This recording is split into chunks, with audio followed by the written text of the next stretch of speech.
कहते हैं कि समुंदर जब शांत है तब तक ही सुंदर है। जिस दिन वो अपनी मर्यादा लांघता है सब कुछ तबाह कर देता है। आज की ये शिक्षाप्रद कहानी हर उस इंसान के लिए है जो दूसरों की मजबूरी का फायदा उठाता है। सरिता एक बहुत ही शांत और संस्कारी बहू थी। उसकी शादी दीपक से हुई थी, जो अपनी माँ मंगला देवी के इशारों पर नाचता था। मंगला देवी स्वभाव से बहुत ही कड़वी और लालची थी। उन्हें लगता था कि सरिता को जितना दबा कर रखा जाएगा वह उतनी ही सेवा करेगी।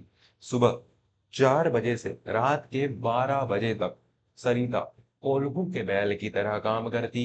मंगला देवी उसे बात बात पर ताने देती, तेरे बाप ने कुछ नहीं दिया, कम से कम काम तो ढंग से कर लिया कर। कभी खाने में नमक कम होने पर सरिता के हाथ पर गर्म चिमटा लगा देना, तो कभी उसे हफ्तों तक मायके बात न करने देना।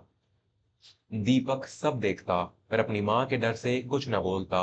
वह सरिता से कहता, थोड़ा सह लो, माँ बड़ी है। एक दिन सरिता को खबर मिली कि उसके पिता की तबीयत बहुत खराब है और वे अस्पताल में भर्ती हैं। सरिता रोती हुई मंगला देवी के पास गई और गिड़गिड़ा कर बोली, माँ जी, मुझे बस 2 दिन के लिए मायके जाने दीजिए, पिताजी की हालत ठीक नहीं है।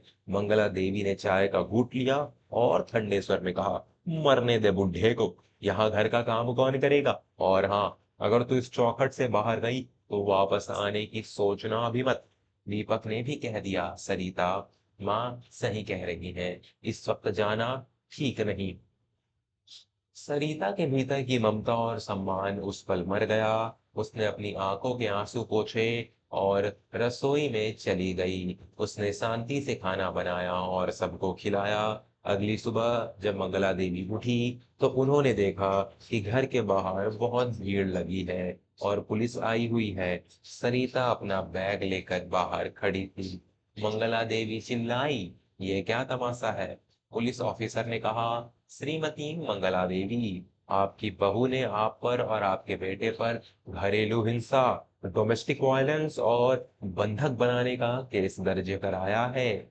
हमारे पास आपके द्वारा सरिता को प्रताड़ित करने के सारे सबूत और पड़ोसियों की गवाही है।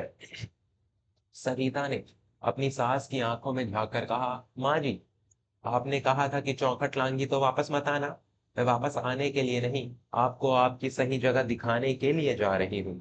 आपने मेरे सब्र की हद पार कर दी, अब कानून अपनी हद दिखाएगा।